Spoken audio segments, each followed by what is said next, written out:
ಒಂದ್ ಕಥೆ ಹೇಳ್ತೀನಿ ಕೇಳಿ. ಭಾರತದ ಅತಿ ಹೆಚ್ಚು ನಂಬಿಕೆಯ ಏರ್ಲೈನ್ ಒಂದೇ ರಾತ್ರಿಯಲ್ಲಿ ದೇಶದ ಅತಿದೊಡ್ಡ ತಲೆನೋವಾಗಿ ಬದಲಾದ ಕಥೆ ಇದು. ನೋಡಿ, ಹೊರಗಿನವರು ನೋವು ಕೊಟ್ರೆ ಅಷ್ಟೊಂದು ಬೇಜಾರಾಗಲ್ಲ. ಆದ್ರೆ ನಾವು ತುಂಬಾನೇ ನಂಬದವ್ರೆ ಕೈಕೊಟ್ಟಾಗ ಆಗೋ ನೋವಿದೆಯಲ್ಲ, ಅದು ಬೇರೆ. ಸದ್ಯಕ್ಕೆ ಇಂಡಿಯನ್ ಏವಿಯೇಷನ್ ಇಂಡಸ್ಟ್ರಿಯಲ್ಲಿ ಆಗ್ತಿರೋದು ಇದೆ. ಎಷ್ಟು ಗೊತ್ತಾ? ಬರೋಬ್ಬರಿ 2,000ಕ್ಕೂ ಹೆಚ್ಚು ಫ್ಲೈಟ್ಗಳು.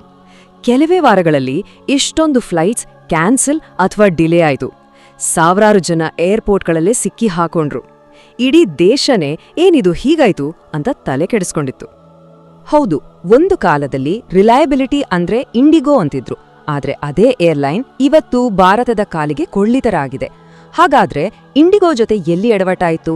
ಅದು ಹೇಗೆ ಇಷ್ಟೊಂದು ದೊಡ್ಡದಾಗಿ ಬೆಳೀತು? ಮತ್ತೆ ಈಗ ಸರ್ಕಾರ ಏನು ಕಠಿಣ ಕ್ರಮ ತಗೋತಾ ಇದೆ? ಬನ್ನಿ ಒಂದೊಂದಾಗಿ ನೋಡೋಣ.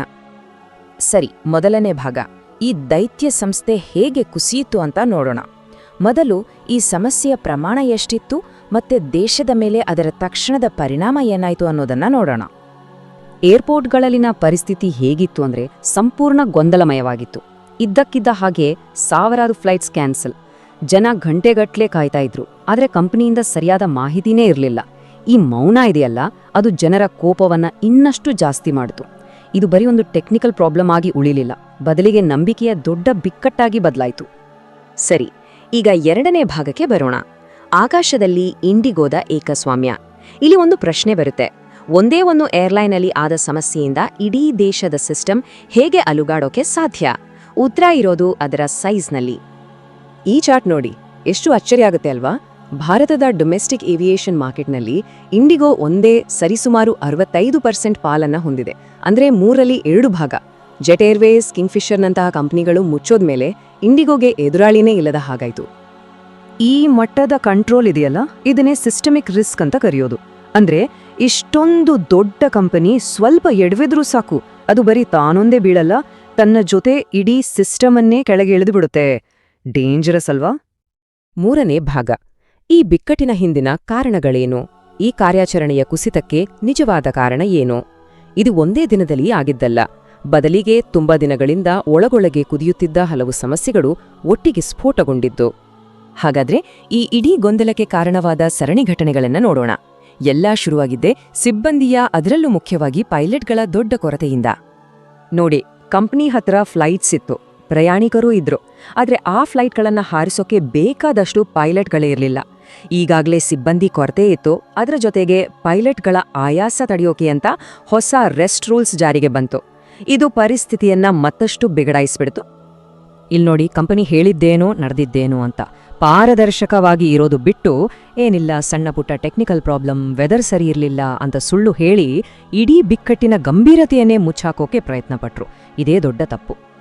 ನಾಲ್ಕನೇ ಭಾಗ, ಸರ್ಕಾರದ ಕಠಿಣ ಕ್ರಮ.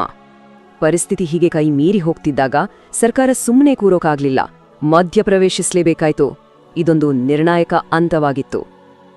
Directorate general of civil aviation ಅಂದ್ರೆ DGCA ತಕ್ಷಣವೇ ಆಕ್ಷನ್ ತಗೊಳ್ತು. ಮೊದಲು ಇಂಡಿಗೋದಿಂದ ರಿಪೋರ್ಟ್ ಕೇಳಿದ್ರು, ಆಮೇಲೆ ಸಮಸ್ಯೆ ಸರಿ ಮಾಡಿ ಇಲ್ಲಾಂದ್ರೆ ಆಕ್ಷನ್ ಎದುರಿಸಬೇಕಾಗುತ್ತೆ ಅಂತ ಕಠಿಣ ಎಚ್ಚರಿಕೆ ಕೊಟ್ರು.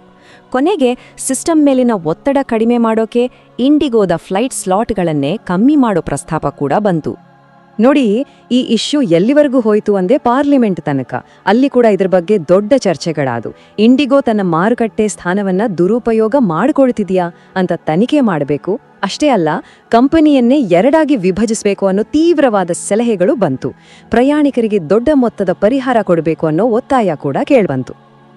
ಐದನೇ ಭಾಗ, ಭಾರತದ ವಾಯುಯಾನದ ಭವಿಷ್ಯ. ಈ ಬಿಕ್ಕಟ್ಟು ಬರೀ ಇವತ್ತಿನ ಸಮಸ್ಯೆ ಅಲ್ಲ, ಇದು ನಮ್ಮ ದೇಶದ ವಾಯುಯಾನದ ಭವಿಷ್ಯ ಹೇಗಿರ್ಬೇಕು ಅನ್ನೋ ಬಗ್ಗೆ ಒಂದು ದೊಡ್ಡ ಚರ್ಚೆಯನ್ನೇ ಹುಟ್ಟುಹಾಕಿದೆ. ಹಾಗಾದ್ರೆ ಮುಂದಿನ ದಾರಿ ಏನು? ಏಕಸ್ವಾಮ್ಯವನ್ನ ಮುರಿಯೋದು ಹೇಗೆ? ಮೊದಲನೆಯದಾಗಿ, ಇಂಡಿಗೋದ ಕೆಲವು ಪ್ರಮುಖ ಏರ್ಪೋರ್ಟ್ ಸ್ಲಾಟ್ಗಳನ್ನ ಬೇರೆ ಕಂಪನಿಗಳಿಗೆ ಕೊಡೋದು. ಎರಡನೆಯದಾಗಿ, ಏರ್ ಇಂಡಿಯಾ ಗ್ರೂಪ್ಗೆ ಬಲ ತುಂಬಿ ಒಂದು ಸ್ಟ್ರಾಂಗ್ ನಂಬರ್ 2 ಪ್ರತಿಸ್ಪರ್ಧಿಯನ್ನ ಸೃಷ್ಟಿಸೋದು. ಮೂರನೆಯದಾಗಿ, ಹೊಸ ಏರ್ಲೈನ್ಗಳು ಸುಲಭವಾಗಿ ಮಾರುಕಟ್ಟೆಗೆ ಬಂದು ಬೆಳೆಯೋ ಹಾಗೆ ಮಾಡೋದು. ಅಂತಿಮವಾಗಿ ಗುರಿ ಇಷ್ಟೇ, ಒಂದು ಸಮತೋಲನವನ್ನ ಸೃಷ್ಟಿಸೋದು. ಆಕಾಶ ಅನ್ನೋದು ಸ್ಪರ್ಧೆಯ ಜಾಗ ಆಗ್ಬೇಕೆ ಹೊರತು ಯಾರೋ ಒಬ್ಬರ ಒತ್ತಾಯದ ಮೇಲೆ ನಡಿಬಾರ್ದು.